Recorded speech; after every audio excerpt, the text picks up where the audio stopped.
안녕하세요. 저는 직장에 다니고 있는 40대 여성입니다. 여러분, 열 손가락 깨물어 안 아픈 손가락 없다. 라는 말 아시죠? 요즘 세상에 맞이고 막내고 차별하며 크는 일들은 별로 없다고 하지만 사실 여전히 그런 차별들이 있는 곳도 많은데요. 차별 대우하던 한 사람의 비참한 말로를 목격하게 되면서 참 많은 걸 깨달았습니다. 제가 보았던 그 사건을 한번 얘기해 보려고요. 저는 시골에서 농사를 짓는 부모님 밑에서 태어났습니다. 저에겐 여동생, 남동생이 있었는데 넉넉한 형편은 아니지만 부모님께선 저희 세 남매를 정말 사랑으로 키워주셨어요. 그렇지만 저희 가족 내에서도 갈등은 있었습니다. 그건 바로 할머니 때문이었는데요. 그때 당시 할머니, 할아버지 함께 살고 있었는데 할머니는 정말 엄마한테 시집살이를 독하게 시키셨습니다. 어릴 적에 매번 할머니가 엄마에게 화를 내고 엄만 구석에서 눈물만 흘리는 날들이 많았습니다. 그나마 저희가 크고 나선 할머니가 못되게 굴 때면 저희 삼남매가 나서서 막아주기도 했어요. 그래도 남동생이 그러면 할머니는 별말은 하지 않으셨지만 저나 여동생이 할머니에게 뭐라고 하면 할머니는 엄청나게 화를 내시곤 했습니다. 그날도 엄마에게 쉴 틈 없이 마구 집안일을 시키시는 할머니한테 제가 화를 냈었어요. 할머니, 진짜 너무한 거 아니에요? 엄마 아까까지 반일하다가 겨우 들어왔는데 또 뭘 하라고 시키시는 건데요. 제발 그만 좀 하세요. 우리 엄마 쓰러지는 꼴이라도 보고 싶으신 거예요? 어디 여자가 함부로 소리를 질러? 어디서 감히 말대꾸야? 내가 시킬만 하니까 시키지. 어디 여자가? 요즘 그런 소리 하는 사람이 어딨어요. 할머니도 같은 여자면서 왜 그러시는 건데요? 하여튼 간에 네 애미가 널 이렇게 키워가지고 애들이 아주 망아지 마냥 날뛰는 거야. 어디 여자가 말이야. 할머니는 정말 말 한마디도 통하지 않을 정도로 고지식하고 가부장의 끝판왕이었습니다. 그런 할머니의 시집살이에도 엄만 묵묵히 할 일을 다 하시곤 했었어요. 아빠도 할머니를 막아주려고 중간에서 많이 노력을 하시기도 했습니다. 아빤 원래 성격이 순하시고 화도 한번 제대로 안 내시는 분이었는데 한 번은 엄청나게 화를 내신 적이 있었어요. 그때도 할머니 시집살이 때문에 아빠가 화를 내신 거였습니다. 어머니, 제발 좀 그만하세요.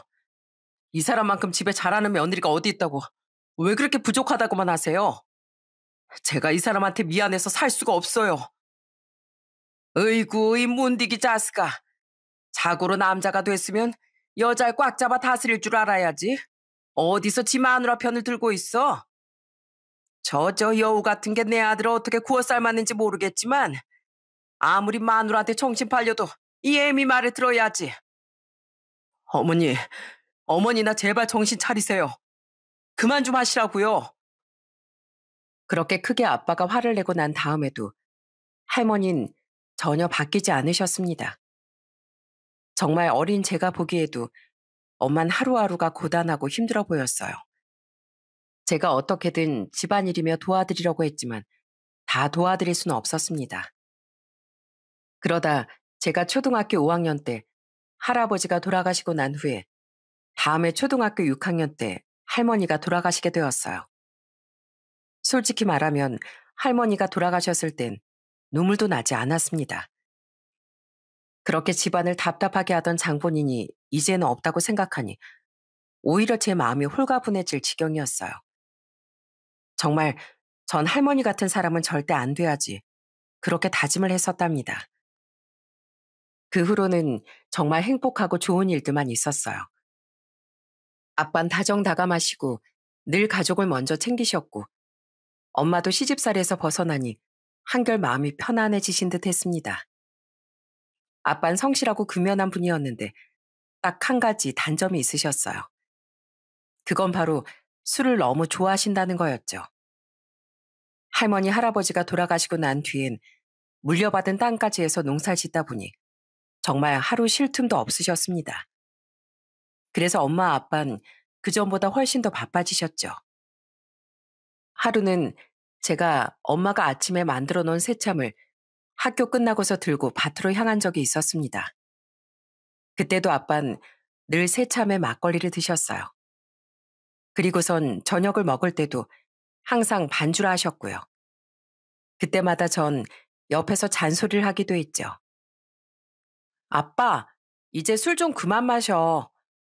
건강 나빠지면 어떻게 하라고 왜 이렇게 술만 많이 마시는 거야? 오늘 낮에도 새참 먹으면서 술 마신 거 아니야? 아유, 괜찮아, 괜찮어. 아빤 이거 안 먹으면 일 못한다니까. 이거 먹고 빨리 자야 피로가 풀리고 내일 또 일찍 일어나서 일하지. 아빠한테 이건 약이야, 약. 그러니까 딸 걱정하지 말어.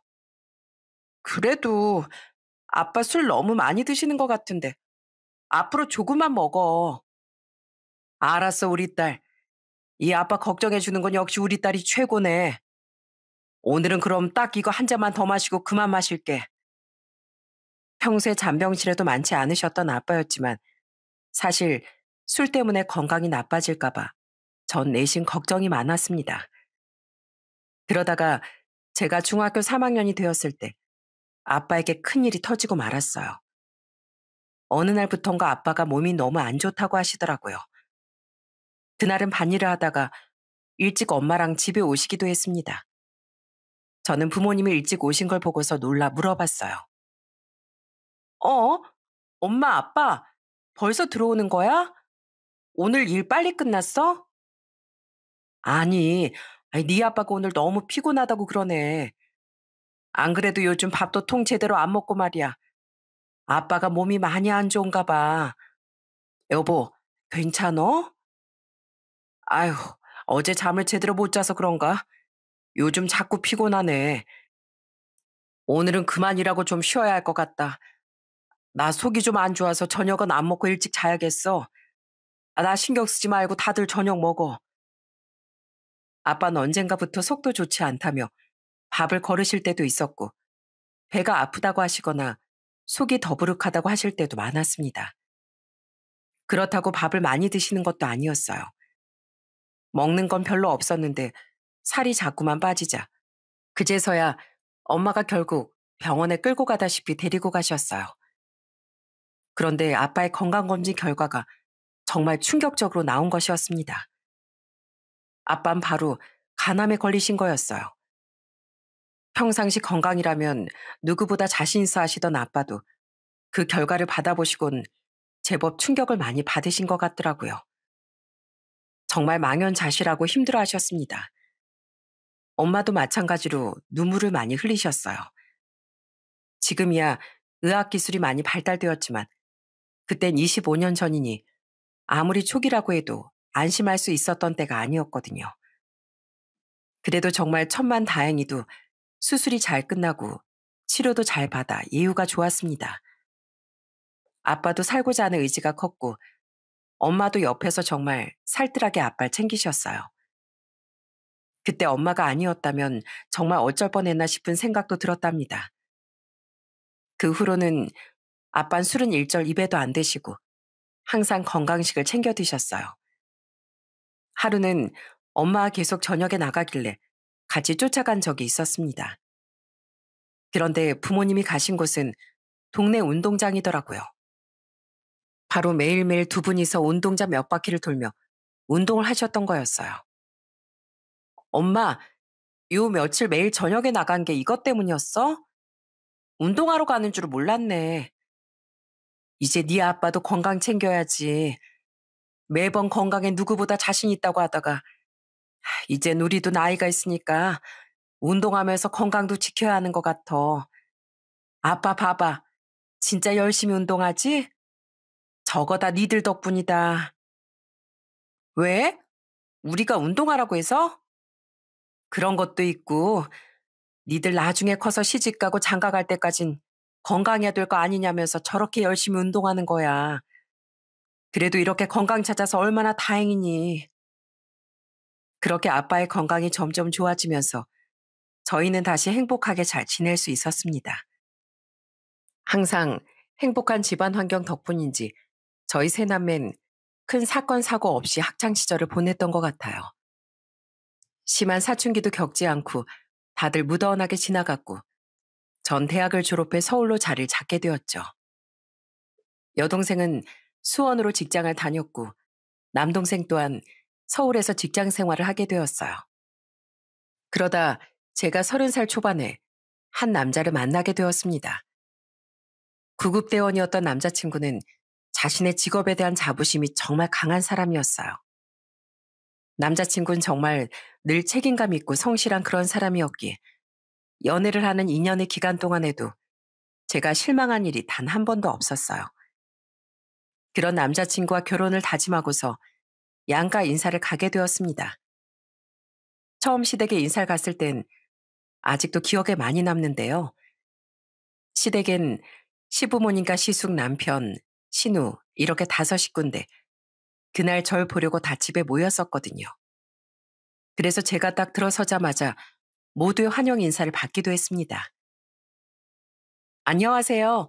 처음 뵙겠습니다. 강소연이라고 합니다. 언니, 안녕하세요. 저 제식이 오빠 동생 김인영이에요.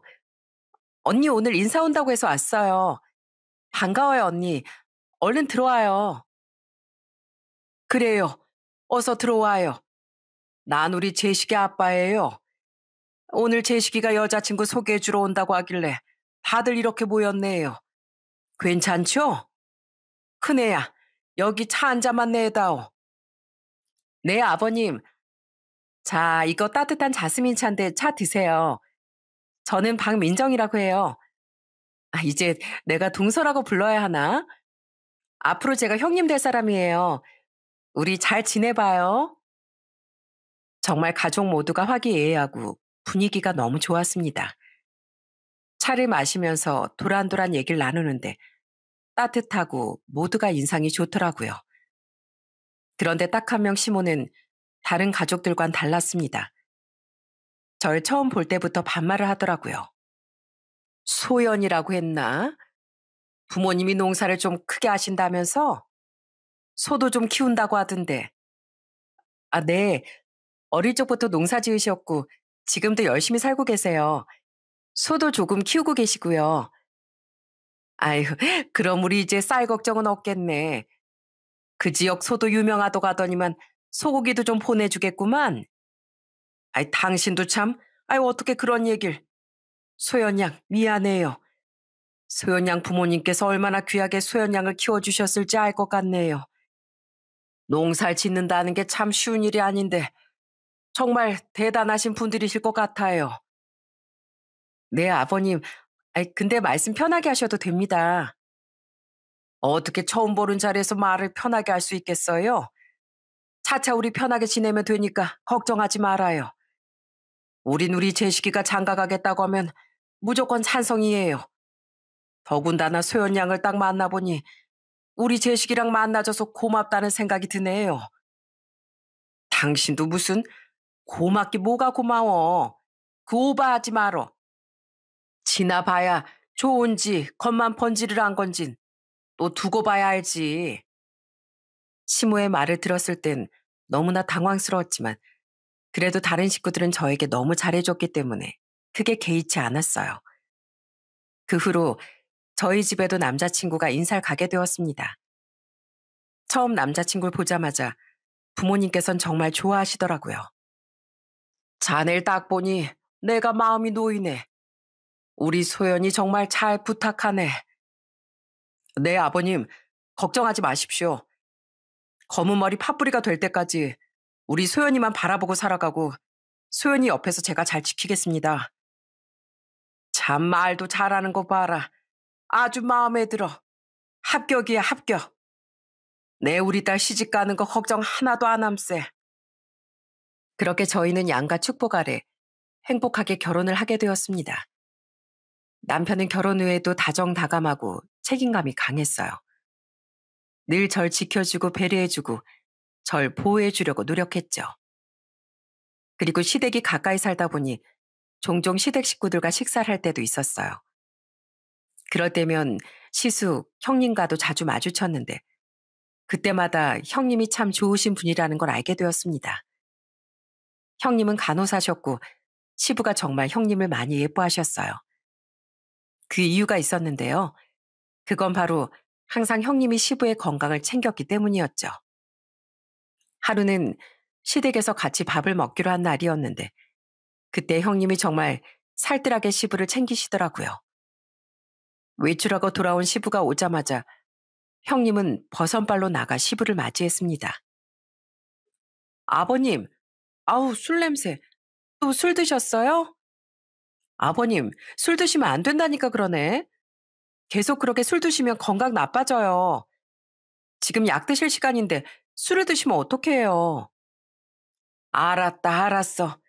아, 내가 니들 온다고 해서 딱 한 잔만 먹고 온 거야. 아버님, 이번 주 금요일에 저희 병원 오는 날이신 건 아시죠? 이번에 늦지 말고 꼭 오셔야 돼요. 오셔서 검사도 다 받으셔야 되고요. 그래, 알았다니까. 아주 그냥 우리 마누라보다 네가 더 무섭다 무서워. 얘 둘째야, 네 형님 좀 알려봐라. 아주 이 시애비를 참는다 잡어. 에이, 동서는 제 편인걸요? 아버님 아프신 것보다 건강하신 게 최고죠. 제 말 들어야 안 아프시고 건강하시죠. 안 그래, 동서? 맞아요, 아버님. 형님 말이 다 맞는 것 같아요. 아이쿠, 이제 며느리가 하나가 아니고 둘이다, 이거냐? 아유, 알았다, 알았어. 내가 어떻게 이기냐? 말 잘 들어야지. 그렇게 웃으면서 대화하는 시부와 형님을 보면서 참 정겨운 가족이라는 생각이 들었습니다. 그리고 시부모님을 저렇게 잘 챙기는 사람도 있구나. 존경스럽기도 했어요. 형님은 정말 말 그대로 흔히 말하는 맏며느리감이었어요. 제사나 명절에도 음식을 척척 만들고 서툰 저에게도 너무나 많은 배려를 해주셨습니다. 그러다 보니 전 형님이 너무너무 좋았어요. 그런데 중요한 건 시모였습니다. 시모는 그렇게 형님이 잘해도 뭐가 그렇게 불만인지 엄청 잔소리만 늘어놓더라고요. 제가 보기엔 문제는 시숙인데 그것도 모두 형님 탓으로 돌릴 때가 많았습니다. 시숙은 그때 당시 사업을 하고 있었는데요. 사업 핑계로 맨날 술만 마시고 가정을 제대로 돌보지도 않는 듯 했습니다. 시숙는 아이가 둘이 있었는데 애들도 시숙한테 아예 잘 가지도 않더라고요. 그걸 보더니 시모는 또 형님 탓을 했어요. 예, 넌 도대체 애들한테 뭐라고 하길래 애들이 지 아빠를 피하니? 밖에서 뼈 빠지게 일하며 뭐해? 이래서 애 엄마가 제대로 돼야 한다는 거야. 저거 봐라, 저것 봐. 애들이 무슨 말을 듣고 자랐길래 원. 어머님, 애 아빠가 애들이랑 뭐 한번 놀아줘야 애들이 아빠를 찾죠. 허구한 날 술 마시고 늦게 들어오고 아침엔 자느라 바쁘고 쉬는 날은 쉬는 날이라고 자기들이랑 놀아준 적도 없는데 당연히 어색하니까 피하죠. 제가 아빠 일하느라 바쁘고 힘들다고 하면 뭐예요? 이젠 딱 보이는데요. 뭐? 너 지금 시애미한테 말대꾸 하는 거냐? 아무리 그래도 예전에 나 땐 남편이 밖에서 하루 종일 일해도 애들이 저렇게 피하지 않았어. 그때보다 훨씬 사는 게 좋아졌는데 왜 애들은 저 모양이야? 다 네가 이렇게 만든 거지. 뭐 다른 이유가 있겠어? 아, 당신이야말로 헛소리 하지 마. 왜 큰애한테 그래? 당신이 장남아 호건을 챙겨가지고 정신 못 차리는 건 생각도 안 해? 손주들이 왜 아빠를 피하겠어? 아빠로서 뭐 하는 게 있어야지. 저렇게 감싸고 도니 다 큰애가 정신을 차릴 리가 있나? 그렇게 시모가 뭐라고 할 때마다 늘 시부는 형님 편을 들어주곤 했습니다. 그렇지만 시모는 끝까지 형님 탓만 하고 비난할 때가 많았어요. 시모는 항상 장남만 챙겼습니다. 결혼하지 얼마 안 된 제 눈에도 시모가 진짜 과하다 싶을 정도로 장남만 바라보더라고요. 한 번은 형님이 소갈비찜을 해온 적이 있었어요. 다 같이 먹으려고 식탁에 앉았는데 시모 행동을 보고 다들 기가 차서 말을 하지 못한 적도 있었습니다. 시모는 그 산더미같이 쌓여있는 소갈비찜을 시수갑에 떡하니 놓고선 얘기를 하더라고요. 우리 아들, 이거 먹어봐. 소갈비찜이 아주 야들야들하니 맛있다. 요즘 바쁘니? 애가 아주 살이 쏙 빠졌네, 쏙 빠졌어. 고기 듬뿍 먹어. 얘 어머마, 옆에서 이거 뼈 좀 발라줘라. 어머님, 남편이 애도 아니고 알아서 잘 발라 먹어요. 그리고 그 그릇 거기 앞에만 두면 어떻게 해요? 다른 사람 손에는 안 닿잖아요. 안 닿기 뭐가 안 닿아. 다들 팔 길잖아. 다 큰 어른이 돼서 알아서 먹으면 되지. 아유, 해주기 싫으면 됐다. 내가 하면 되지. 아들, 이거 얼른 먹어. 밥보단 고기를 많이 먹어야 힘을 내지. 다 같이 앉아있는 그 자리에서 오로지 시숙만 챙기는 시모를 보면서 정말 경악을 금치 못했습니다. 다른 식구들이 뭐라고 하든지 말든지 시모는 귓등으로도 듣지 않았어요. 그렇게 제가 결혼한 지 3년 정도 지났을 때 시댁이 한번 뒤집어 엎어졌습니다. 그건 바로 시숙과 형님이 이혼한다는 소식이었어요. 저는 그 소식을 듣고서 바로 형님에게 전화를 했습니다. 그리고선 형님이 하는 말을 듣고 진짜 깜짝 놀랄 수밖에 없었어요. 동서, 남편 바람 났어, 바람. 진짜 하다 이젠 바람까지 피고 정말. 다른 거 몰라도 바람은 못 참아. 그래서 나 그냥 헤어지려고. 형님, 아니, 아주버님이 어떻게 그런 짓을 할 수가 있대요? 그럼 아주버님은 아무런 말도 안 하시는 거예요? 잘못했다고도 안 하세요? 했지. 아주 자기가 잘못했다고 싹싹 빌고 난리가 아니었는데 그럴 거면 왜 그런 짓을 했는지 몰라. 아무리 생각하고 생각해봐도 나 도저히 바람은 용서 못해. 동서, 나 다른 사람은 몰라도 동서한테 미안해. 그동안 나한테 동서가 얼마나 든든한 존재였는지 몰라. 동서가 있어서 행복했고 좋았어. 그래도 내가 있어야 동서가 편할 텐데 내가 이제 없으면 정말 동서한테 미안해. 그렇게 착한 형님은 끝까지 제 걱정을 하더라고요. 정말 제가 다 속상하고 화가 날 정도였어요. 어떻게 저렇게 좋은 사람에게 그런 상처를 주다니 너무 열이 받았습니다. 형님이 그렇게 저희 집에서 떠나신다는 건 아쉬웠지만 그렇다고 붙잡을 수도 없었어요. 결국엔 시숙과 형님은 이혼을 하게 되었고 조카 2명은 형님이 양육권을 가지고 가는 것으로 결정이 나게 되었습니다. 시숙의 이혼이 결정되고 마지막으로 형님은 시부를 찾아와 인사를 하기도 했어요.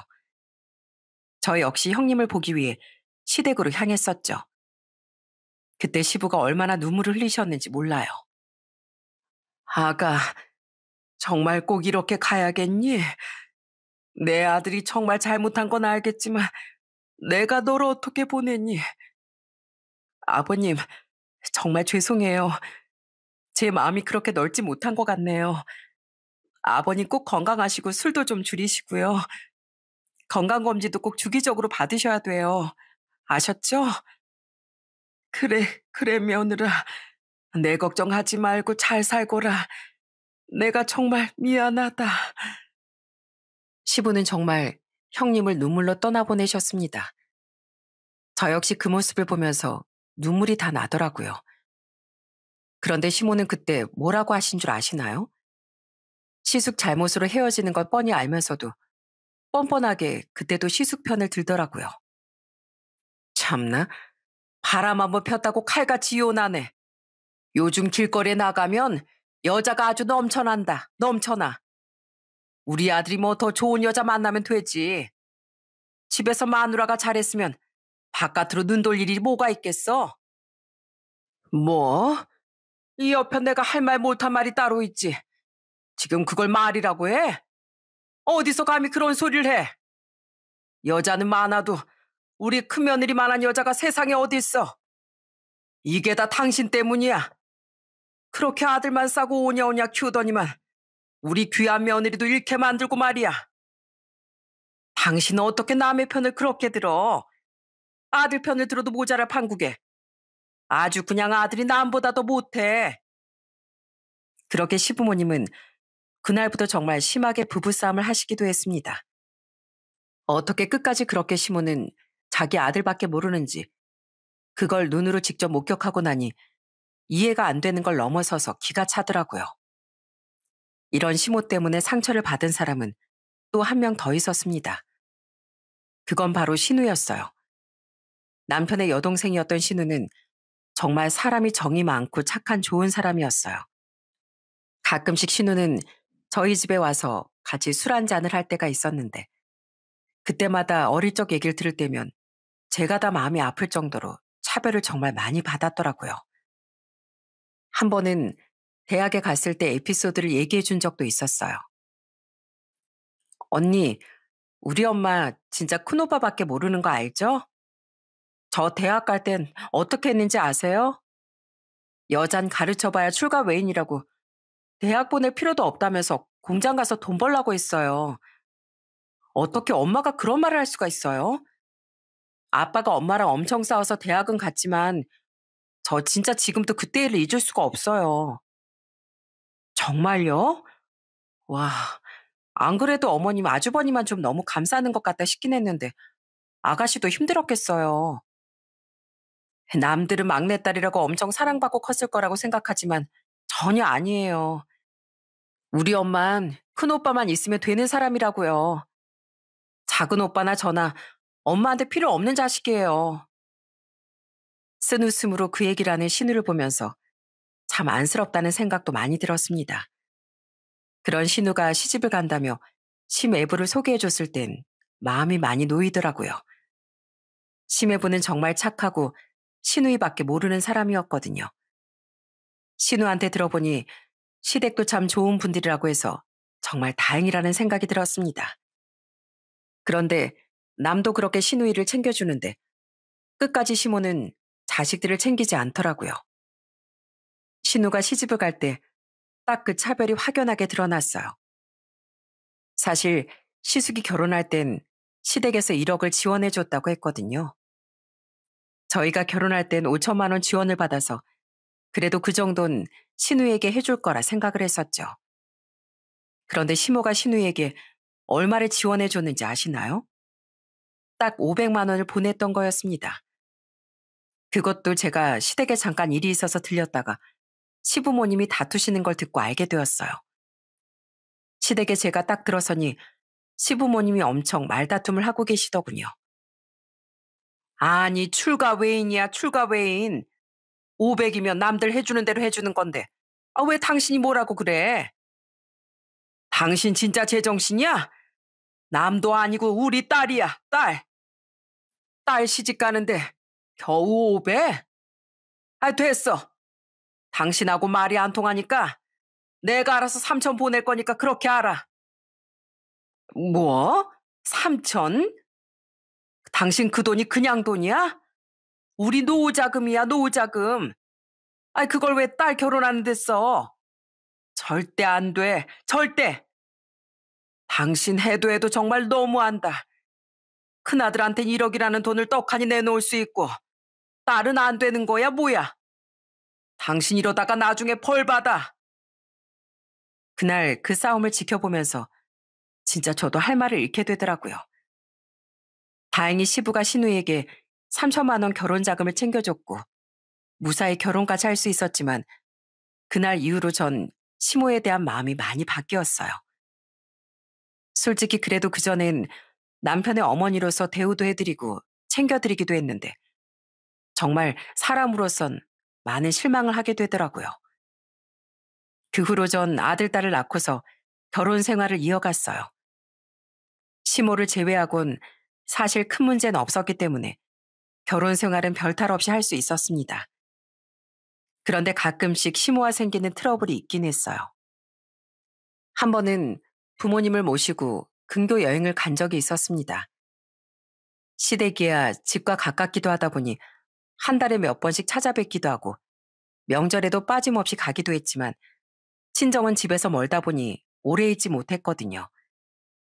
그래서 한 번 갈 때마다 하룻밤 자고 오기도 했었는데 그땐 부모님을 모시고 대게를 먹으러 다녀오며 여행을 갔었어요. 근데 그걸 어떻게 시모가 알았는지 주말에 저희가 가자마자 대뜸 따져 물으시더군요. 예, 넌 왜 우리 데리고 여행을 안 가니?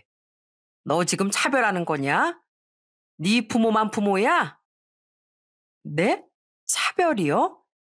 어머님, 저희 집은 1년에 가봤자 5번도 안 가요. 시댁은 한 달에 5번은 기본으로 오잖아요. 그렇게 따지면 그럼 저희 집이 차별받는 거 아닌가요? 그래도 이 여장 결혼하면 시댁 사람이지.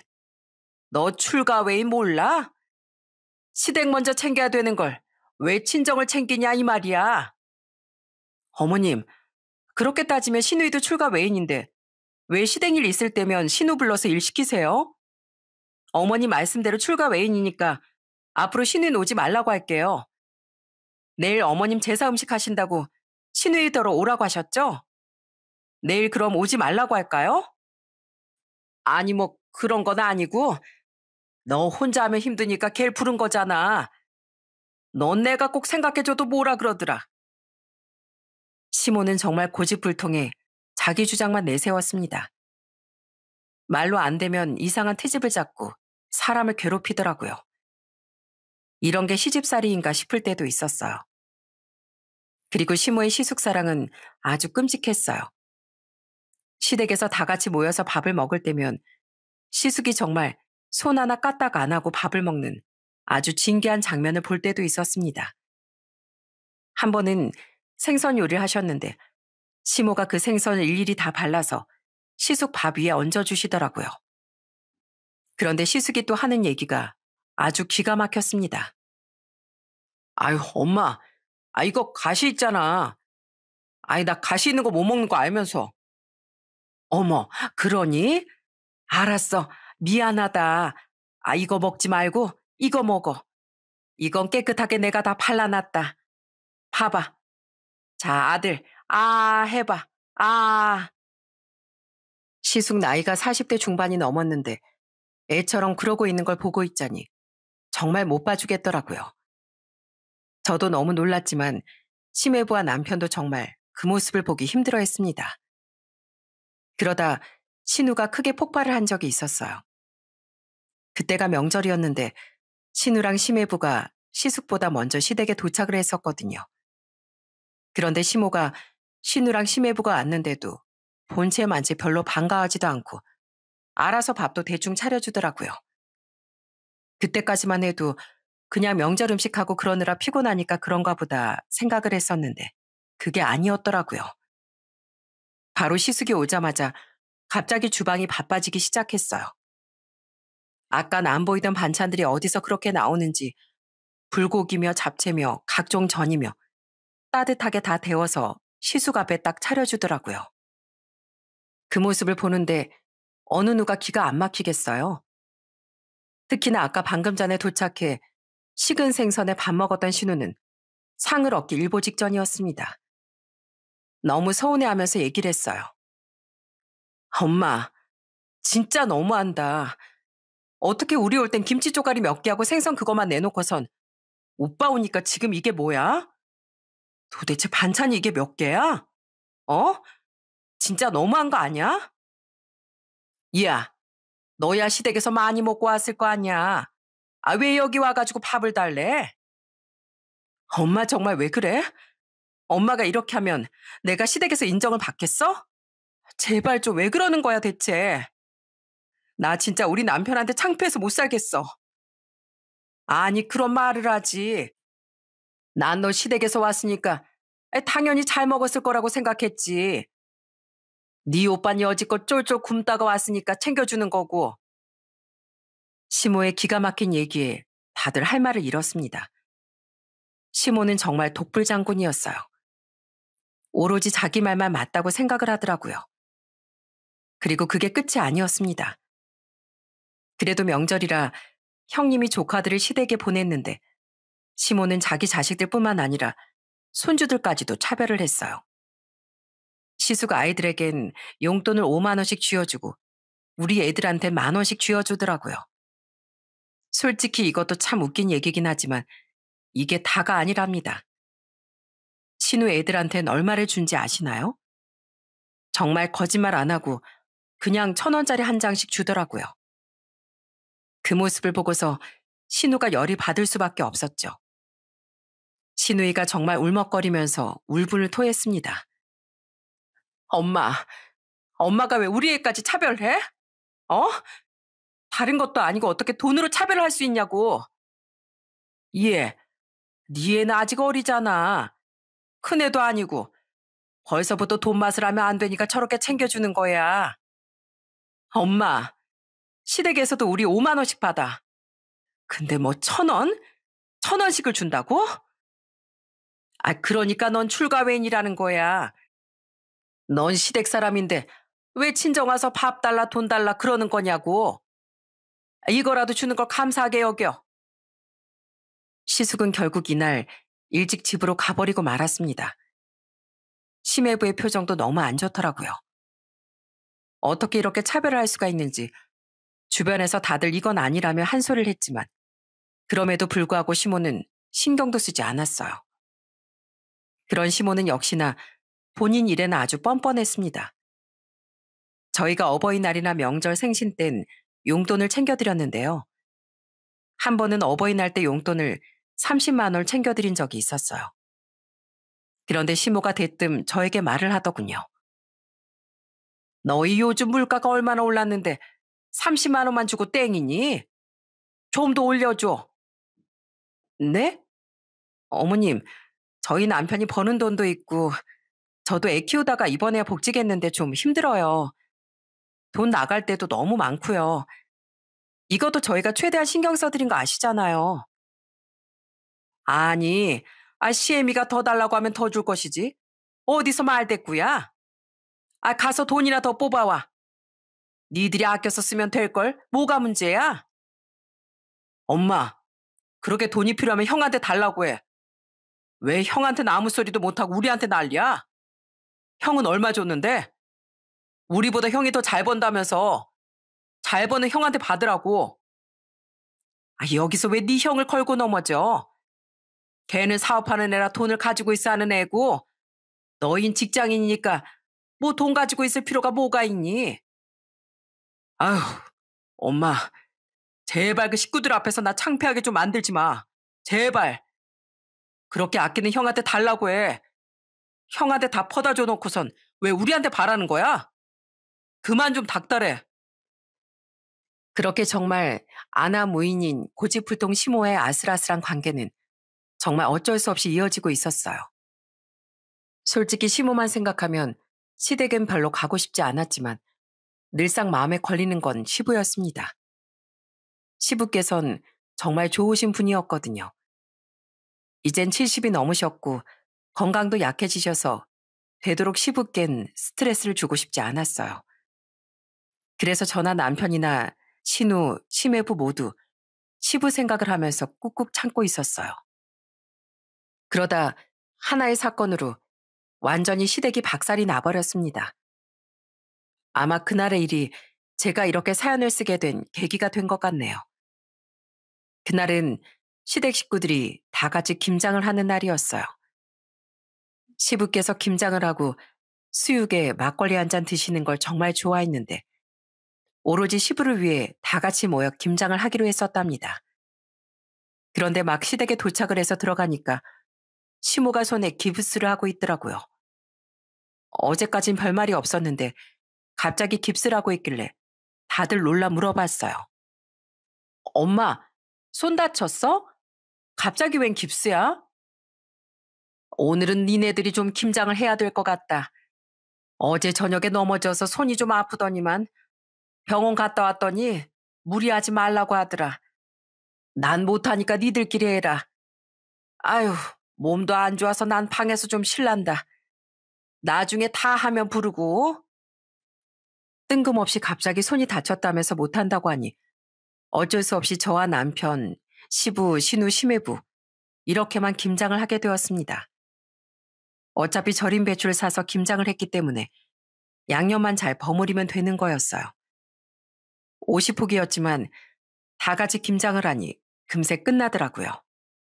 그때 저희 큰애가 7살이었는데 그 꼬매기도 옆에서 도와준다며 꼬물꼬물거리기도 하고 버무린 작은 김치를 할아버지 입에 넣어주기도 했거든요. 그러다 보니 정말 화기애애하게 김장을 할 수 있었죠. 그런데 그 와중에도 시숙은 아예 코빼기도 보이지 않더라고요. 뭐 항상 김장하거나 제사하거나 명절 때도 늘 음식이고 뭐고 다 끝난 상태에서 딱 먹으러 오는 사람이라 저희는 별 신경도 쓰진 않았습니다. 그리고 그날 맛있게 수육을 먹기 위해 신선한 수육용 고기도 잔뜩 사와서 끓이고 있었어요. 그렇게 수육까지 다 준비를 하고서 한 상을 차렸습니다. 싹 다 정리하고서 막걸리에 수육 한 점 먹을 생각을 하니까 너무 행복하고 좋더라고요. 그런 기분으로 안방에서 자고 있던 시모를 깨우러 갔습니다.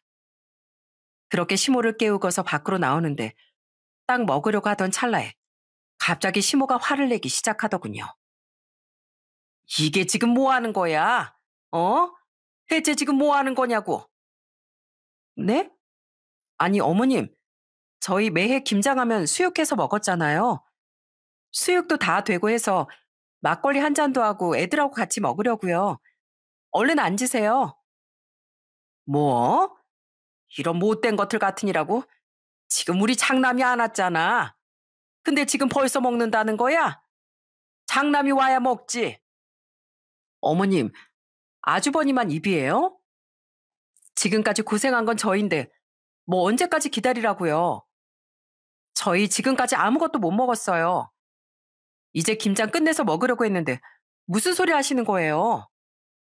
아이, 엄마, 지금 무슨 소리 하고 있는 거야? 형 지금까지 코빼기도 안 비치다가 우리 다 끝나면 와서 홀라당 먹고 치우지도 않고 가는 거. 그 꼴을 오늘도 보라고? 됐어, 그냥 먹어. 우리 못 기다려. 그렇게 다들 화를 내면서 먹을 준비를 했습니다. 그런데 그때 저희 아들이 딱 수육 하나를 집어서 먹으려고 하던 순간 시모는 그 젓가락을 딱 쳐버리더라고요. 그러더니 소리를 지르셨습니다. 너, 너 누가 먹으랬어? 음식은 어른이 먼저 숟가락 들어야 먹는 거야. 어디서 버리장머리 없이. 네 큰아빠가 안 왔는데 어디서 음식을 먹어? 엄마, 지금 뭐 하자는 거야? 애한테 지금 뭐 하는 거냐고. 뭐? 아, 내가 뭐 잘못했니? 형 오면 다 같이 먹으라고 하는 게 무슨 잘못이야? 어머님, 해대도 진짜 너무하시네요. 그렇다고 조그만 애가 그거 하나 먹는 걸 젓가락으로 치세요? 저 도저히 이해하려고 해도 이해할 수가 없네요. 옛말에 일하지 않는 자 먹지도 말라고 했어요. 전 그다음 수육을 다 통에 담기 시작했습니다. 그리고 김치통들을 밖으로 다 빼내기 시작했어요. 아무런 말도 하지 않고 제가 그렇게 행동을 하자 다른 식구들도 약속이나 한 듯 일어나 김치고 수육이고 다 옮겼습니다. 그러니 시모가 딱 눈치를 채고서 화를 내기 시작하더라고요. 너 지금 뭐하니? 아, 왜 그걸 다 가지고 가고 있어? 당장 그만두지 못해? 엄마, 이거 절인 배추랑 양념 재료 나랑 언니가 다 사고 다 만든 거야. 우리가 김장도 다 한 거고 수육고긴 새언니가 이 추운 날씨에 혼자 나가서 가족들 사 먹이겠다고 사와서 삶은 거라고. 알아? 언니 말이 맞아. 일하지 않은 자 먹지도 말라고 했어. 우리가 다 만들었으니까 우리가 갖고 갈 거야. 그 잘난 오빠랑 먹고 싶으면 엄마가 직접 김장하고 사드셔. 신우의 말에 시모는 심하게 당황스러워했습니다. 이렇게까지 나올 거라곤 생각도 못한 것 같았어요. 그렇지만 시모의 말에도 아무도 동요하지 않고 냉정하게 김씨들을 다 옮겼습니다. 그랬더니 시모가 또 급하게 말리더군요. 그랬더니 이번엔 저희 아들이 나섰어요. 아, 예, 그렇다고 그걸 다 가져가면 어떻게 하니? 할머니, 할머니 진짜 나쁜 사람이에요. 학교에서도 청소할 땐 다 같이 청소해요. 근데 할머니는 오늘 아무것도 안 했잖아요. 큰아빠도 맨날 먹기만 하고요. 할머니 미워요. 할머니 앞으로 이제 안 볼 거예요.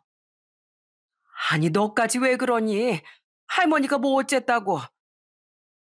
시모의 표정은 그제서야 점점 울상으로 변하기 시작했습니다. 그 모습을 보던 심해부도 한마디 거들었어요. 장모님, 진짜 저 장모님한테 실망 많이 했습니다.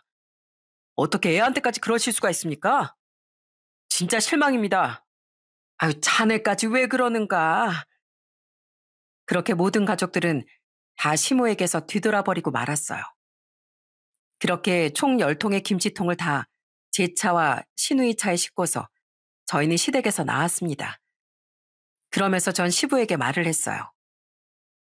아버님, 저희하고 저희 집으로 가세요. 그래, 알았다. 내가 아주 이 여편네 때문에 진짜 하루도 속이 조용할 날이 없어.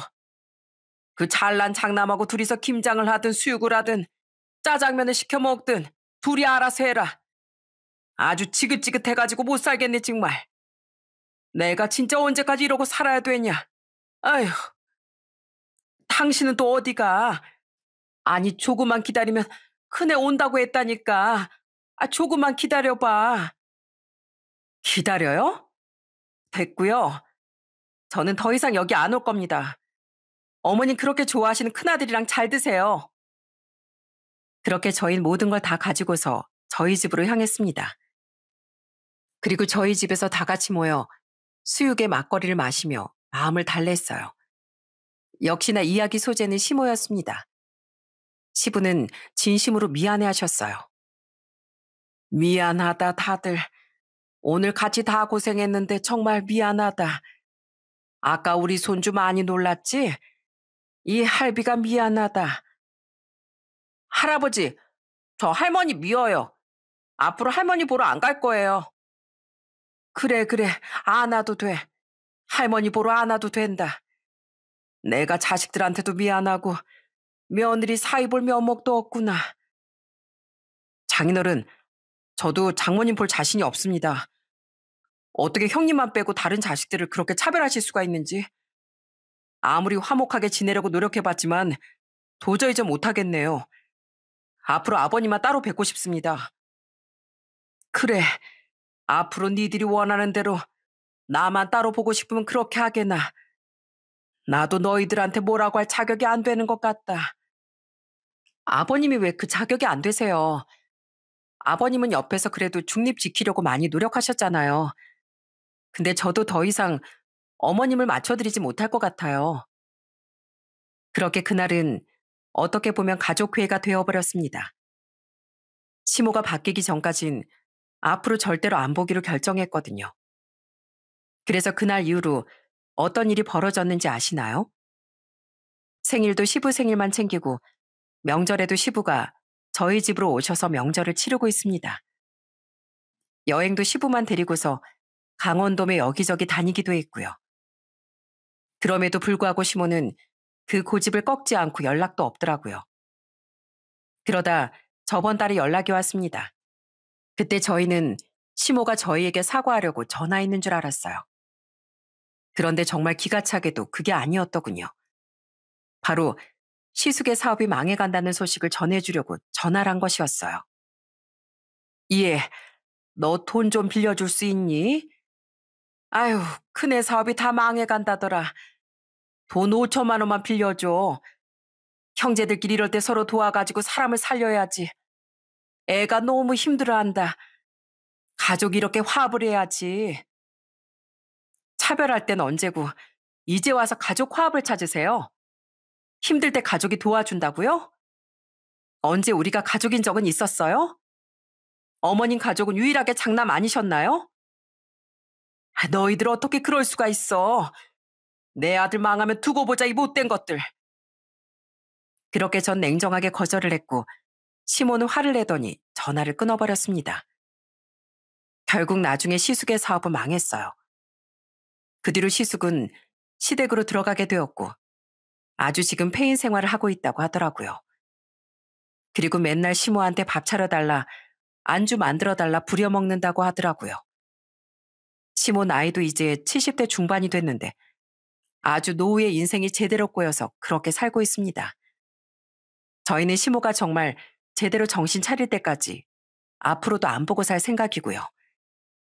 그렇게 지금까지 아직도 냉전 중에 있습니다. 무엇보다 남편과 신우가 시모에 대한 원망이 무엇보다 커서 아마 짧은 시간 내로 끝날 것 같진 않네요. 앞으로 더 많은 시간이 필요할 것 같습니다. 전 지금 열심히 직장에 다니고 있고 저희 아이들도 잘 커가고 있어요. 부모님도 농사를 잘 지으시고 동생들도 다 결혼을 해서 행복하게 잘 지내고 있답니다. 시숙, 시모, 딱 이 두 사람 빼곤 다들 각자의 삶에서 행복하게 잘 살고 있는 것 같네요. 뿌린 대로 거둔다라고 하죠. 시모가 뿌린 씨앗은 차별의 씨앗이었습니다. 그 차별을 받았던 자식들이 시모를 외면하는 건 어쩌면 당연한 일인 것 같아요. 사랑을 받지 못했다는 사실보다 내가 아닌 누군가가 특별히 더 사랑을 받는다는 사실이 더 큰 상처가 되는 법이니까요. 살면서 내가 겪기 싫은 일은 남도 또한 겪기 싫다는 걸 항상 생각했으면 좋겠습니다. 역지사지라는 말 여러분들도 잊지 마시길 바랍니다. 제 사연은 여기까지입니다. 끝까지 들어주셔서 정말 감사합니다.